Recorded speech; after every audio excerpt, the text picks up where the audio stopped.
Hello বন্ধুরা, welcome to competitive telescope.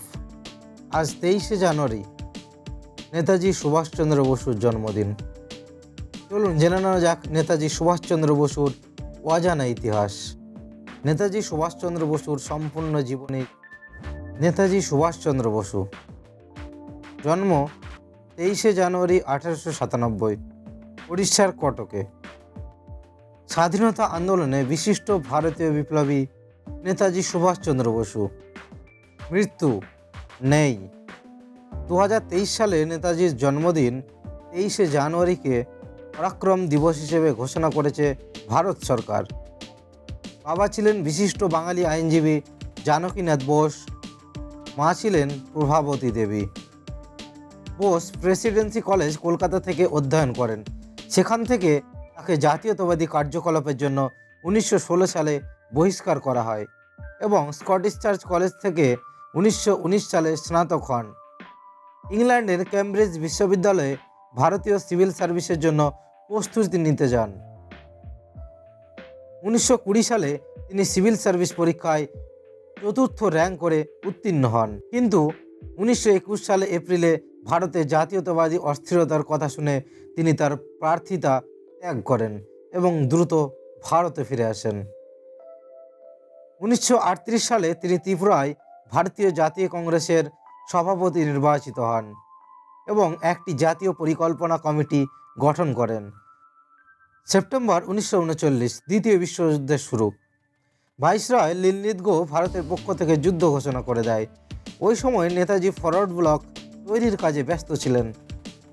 22শে June 1939 All India Forward Bloc তৈরি করেন নেতাজি।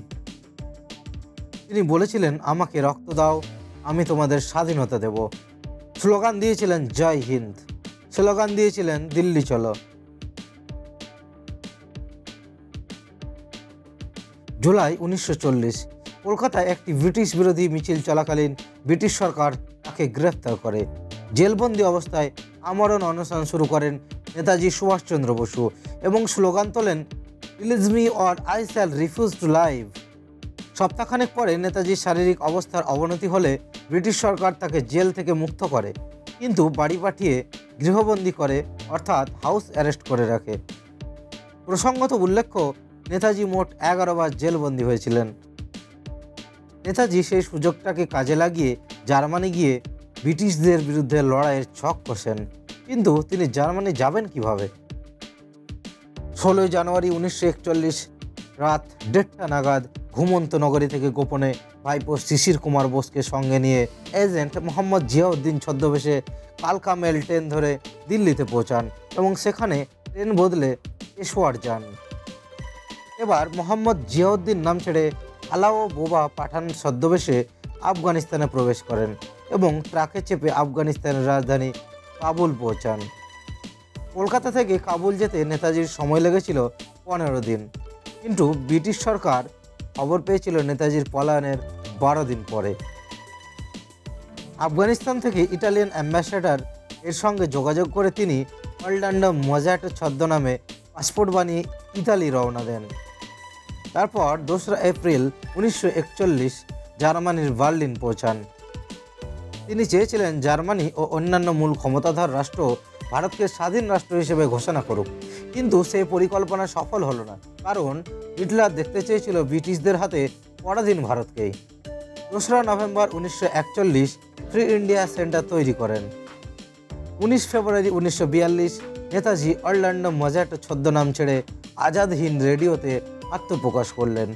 যুদ্ধবন্দীদের মধ্যে 5000 লোক নিয়ে ইন্ডিয়ান লিজিয়ন নামে একটি আর্মি তৈরি করেন। মে 1942 তিনি হিটলারের সঙ্গে সাক্ষাৎ করেন, কিন্তু বিশেষ সহায়তার আশ্বাস না পেয়ে নেতাজি জাপানের লক্ষ্যে এগিয়ে যাওয়ার পরিকল্পনা গ্রহণ করেন। এরই মাঝে আগস্ট 1942 গান্ধীজি ভারতে কুইট ইন্ডিয়া মুভমেন্ট চালু করেন। আজাদ হিন্দ রেডিওর মাধ্যমে নেতাজি ভারতবাসীর উদ্দেশ্যে বার্তা দেন গান্ধীজির ডাকে সাড়া দিয়ে কুইট ইন্ডিয়া মুভমেন্টের সমর্থন করতে। সাভারকর ও জিন্না যখন কুইট ইন্ডিয়া মুভমেন্টের বিরোধিতা করে ব্রিটিশ সমর্থন করেন, তখন নেতাজি 31শে আগস্ট 1942 তাদের উদ্দেশ্যে বলেন, মনে রাখো আগামী দিনে কোনো ব্রিটিশ শাসন থাকবে না। এবার জাপানের উদ্দেশ্যে রূপ বদলে মিস্টার মাটসুডা ছদ্মনামে জাপানে পৌঁছান 16ই মে 1943। জাপানের প্রধানমন্ত্রী তোজোর সঙ্গে দেখা করে সরাসরি প্রশ্ন করেন, জাপান কি ভারতের স্বাধীনতা আন্দোলনে সম্পূর্ণ সহযোগিতা করবে? 16ই জুন 1943 প্রধানমন্ত্রী তোজো জানান, জাপান ভারতের সম্পূর্ণ সহযোগিতা করতে প্রস্তুত। ইন্ডিয়ান ন্যাশনাল আর্মির লিডার রাসবিহারী বোসের সঙ্গে 2রা জুলাই 1943 নেতাজি সিঙ্গাপুর যান। সেখানে দিল্লি চলো স্লোগান দেন। সিঙ্গাপুরে আইএনএ অর্থাৎ ইন্ডিয়ান ন্যাশনাল আর্মিতে প্রায় 13,000 ভারতীয় সেনা ছিল। তবে প্রথমে নেতাজির লক্ষ্য ছিল সেনা সংখ্যা বৃদ্ধি করার। তিনি এটাও চেয়েছিলেন ভারতের সাধারণ মানুষও এই সেনাবাহিনীর অন্তর্ভুক্ত হোক। আইএনএকে 5টি ব্রিগেডে বিভক্ত করা হয়: Gandhi brigade, Nehru brigade, Azad brigade, Subhash brigade, ঝাঁসির রানী ব্রিগেড। মহাত্মা গান্ধী অহিংস আন্দোলনে বিশ্বাসী হলেও আইএনএকে পূর্ণ সমর্থন করেছিলেন। 2রা অক্টোবর 1943 নেতাজি রেডিও বার্তায় বলেন, গান্ধীজির অবদান স্বর্ণাক্ষরে লেখা থাকবে ভারতের স্বাধীনতা সংগ্রামের ইতিহাসে। গান্ধীজি নেতাজিকে প্রিন্স অব দ্য প্যাট্রিয়টস বলে সম্বোধন করেন। 21শে আগস্ট 1943 সিঙ্গাপুরে প্রভিন্সিয়াল গভর্নমেন্ট তৈরি করেন। ডিসেম্বর 1943 জাপানের সেনাবাহিনী আন্দামান ও নিকোবর থেকে ব্রিটিশদের উৎখাত করতে সফল হয় এবং কন্ট্রোল নিজেদের হাতে আনে। এটি ভারতের প্রথম ব্রিটিশ মুক্ত এলাকা। 30শে ডিসেম্বর 1943 নেতাজি ফোর্ট ব্লেয়ারে তিরঙ্গা পতাকা ওড়ান। এরপর মণিপুরের ময়রাং এ ভারতীয় ভূখণ্ডে প্রথম তিরঙ্গা পতাকা ওড়ানো হয়। 6 জুলাই 1944 গান্ধীজিকে জেল থেকে মুক্ত করা হয় এবং নেতাজি গান্ধীজিকে ফাদার অফ আওয়ার নেশন বলে সম্বোধন করেন। 21শে আগস্ট 1944 নেতাজি আইএনএ এবং জাপানিজ আর্মির ইম্ফল অভিযানের ব্যর্থতা ঘোষণা করেন।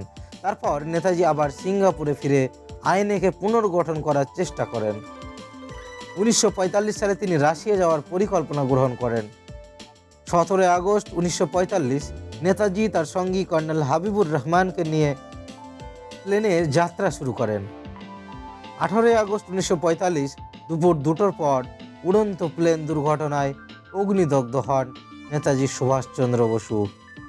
হাবিবুর রহমান নেতাজিকে তাইপেই অর্থাৎ তাইওয়ানের নামমান মিলিটারি হসপিটালে নিয়ে গেলেও নেতাজির প্রাণ বাঁচাতে পারেননি বলে জানা যায়।